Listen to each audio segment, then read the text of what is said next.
Hiya gang, today I'm down the Gannel, look. I imagine loads of you have been down here before, down the Gannel. I come down here 2 or 3 times a week to walk my dog.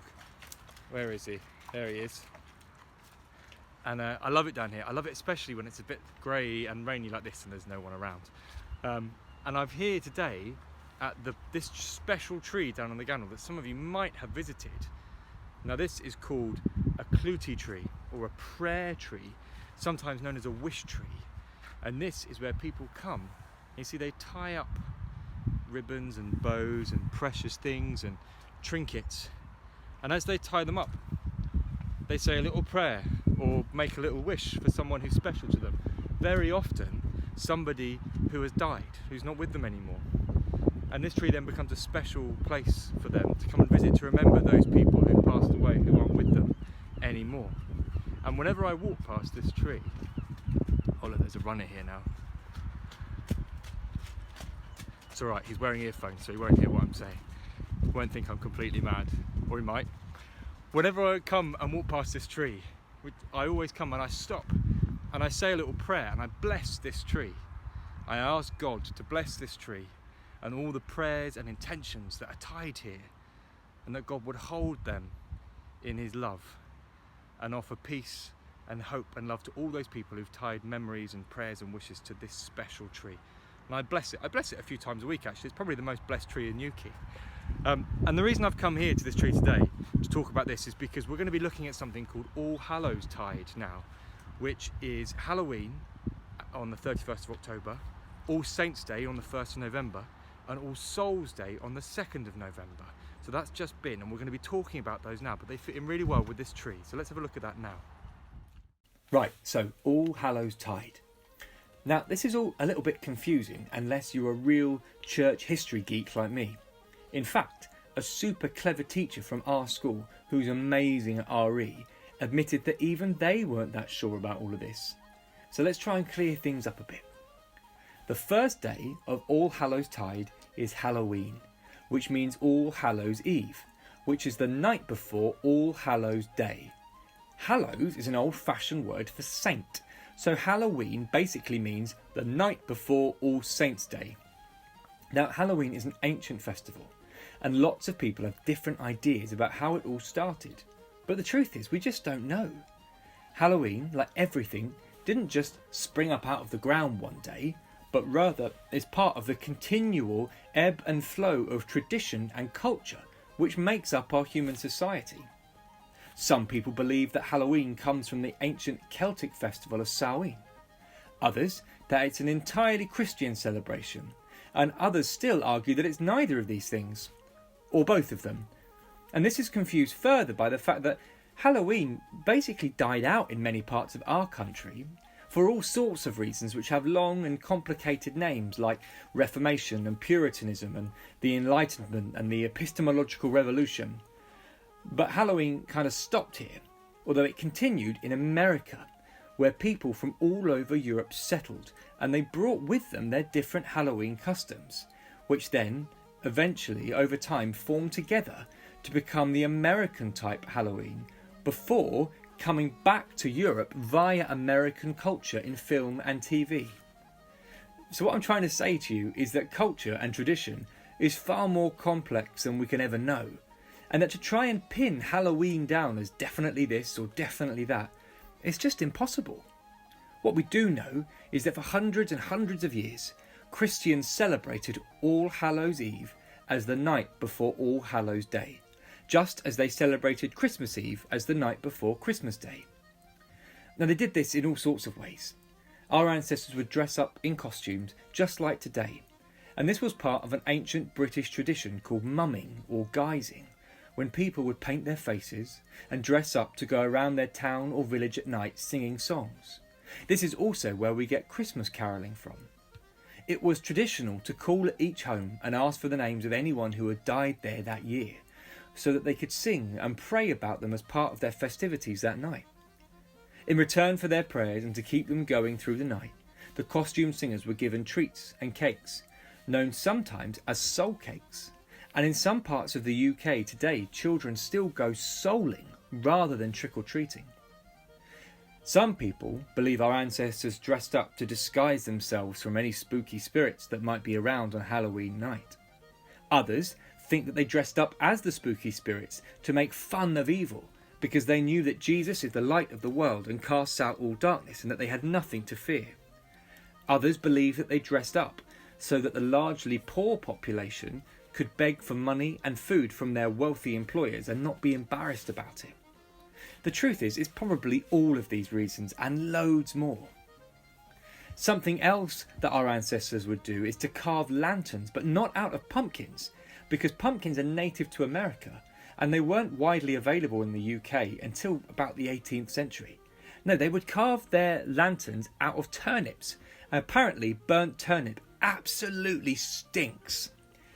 The lantern's job was to be a symbol of Jesus as the light in the darkness, but also to act kind of like the gargoyles on the outside of old church buildings, who are made to look super cross and creepy to scare off any unwanted spirits.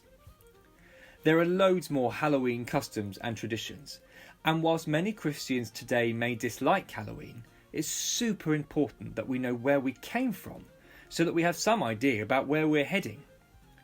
So October 31st is Halloween, or All Saints' Eve. That makes November the 1st All Saints' Day. Now this is a big feast day in the church. We have a special service and we wear white and gold robes to signify how important a day it is. This is the day when the church remembers all the saints, both named and unnamed, that have gone before us. Now, as you lot know, I am well into saints. I think they're wonderful because they're just ordinary people like us who lived extraordinary lives just by trying to do their best and live out their faith. In the early days of Christianity, it was easy to remember individual saints on their own days, which still happens. But as time went on, there became so many saints that we just couldn't keep track of them all. So a day was set aside as a special day when we remember all of them together. I'm going to give you a quick rundown of my top 5 of my favourite saints right now. It changes all the time. So at the moment, my top 5 saints, I'm going to say number 5, St. Nicholas, aka Father Christmas. Before life as the bearded bringer of Christmas joy, Nicholas was a bishop present at the Council of Nicaea in 325 AD, where he got so annoyed with a heretic called Arius, who claimed that Jesus wasn't all that special, that he punched him in the face and got thrown into jail.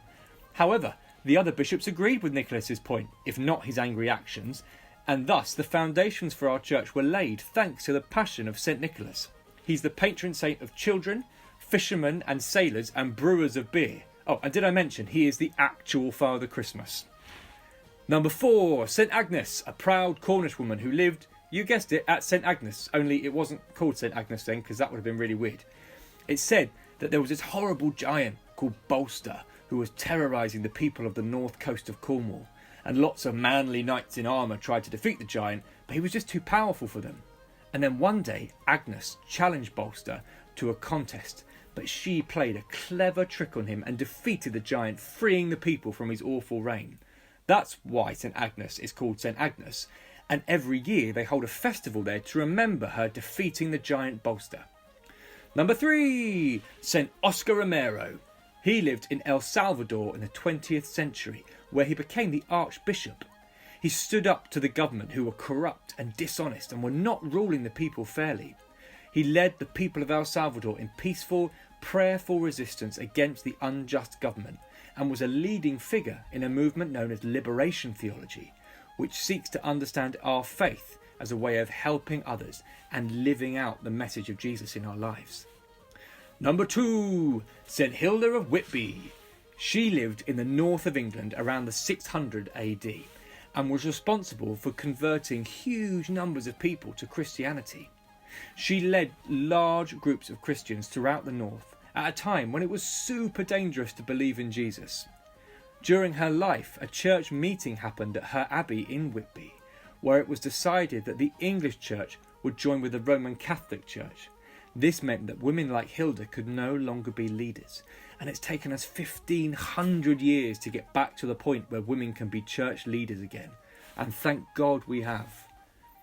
And number 1, St. Carantoc, who lived for some time just over the Gannel, just over there in the village of Crantock, which is named after him. Now, there are loads of cool stories about Crantock, but my favourite is the time when he lost his favourite altar. In those days, saints would carry around small altars with them made from stone or wood, and we still have one of these ancient pieces of stone in Colin Minor Church. Anyway, he's looking for his altar and he bumps into none other than King Arthur, who tells him he thinks the local dragon has got his altar, but that none of the Knights of the Round Table are brave enough to challenge the dragon. So Crantock rolls up his sleeves, says a little prayer, and marches off into the dragon's lair, where he ties his stole, his special priest scarf that I wear. He gets his stole and he ties it round the neck of a dragon like it's a labradoodle and walks it out of there. King Arthur wants to slay the dragon, but Crantock stops him, saying, no, this is a creature of God. It shall go free and harm no one else. Crantock was pretty rad, and his church and holy wells are right here, just over the Gannel in Crantock village. So that's just 5 of literally thousands and thousands of saints. So you can see why we need a whole day to remember and to pray for all of them. So that's the first 2 days of Allhallowtide. The last day of Allhallowtide is All Souls Day. And now this is on November the 2nd. This festival is especially big in Mexico, where it is celebrated as the Day of the Dead, which the film Coco is all about. This is the day when we remember all those people who have gone before us and are with us no longer. Christians use this day to remember loved ones who have died, often reading out their names in special services at church or visiting their grave. Some families light a candle in honour of those who they love but see no longer. Others gather together to swap stories and tales about them so that their memory will always live on. As Christians, we believe that death is not the end. Rather, it's just the beginning of something far bigger than anything we can imagine in this life. We trust that those who leave us have gone on to be with God, and that one day we will all be together again in heaven, because love is the strongest thing in the world. It's stronger than sadness, it's stronger than death. Love will always win, which means we'll always have each other and be with those we love. So there you have it, Allhallowtide explained. So let's end with the Lord's Prayer. Our Father, who art in heaven, hallowed be thy name. Thy kingdom come, thy will be done on earth as it is in heaven. Give us this day our daily bread, and forgive us our trespasses as we forgive those who trespass against us. Lead us not into temptation, but deliver us from evil. For the kingdom, the power and the glory are yours, now and forever. Amen. Now that was quite a full-on assembly. There was lots of information, there was some pretty heavy stuff, and what with that and another lockdown on the horizon, I thought we'd end with a fun song. And this song is brilliant, and it's actually about lockdown. It's about being in isolation during Corona and making the best of it and being with the people you love while you're doing it. So check with your teachers first, but I thoroughly encourage you all to try and copy some of these dance moves.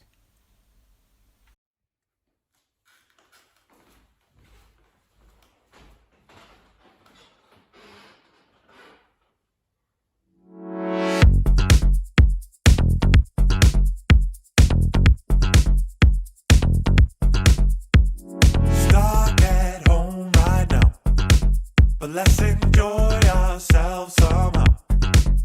That's all I want, that's all I want, that's all I want, that's all I want, that's all I want. It's a special situation, online communication. But all I want, all I want, all I want is to do this with you. These days may blend together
God bless everyone.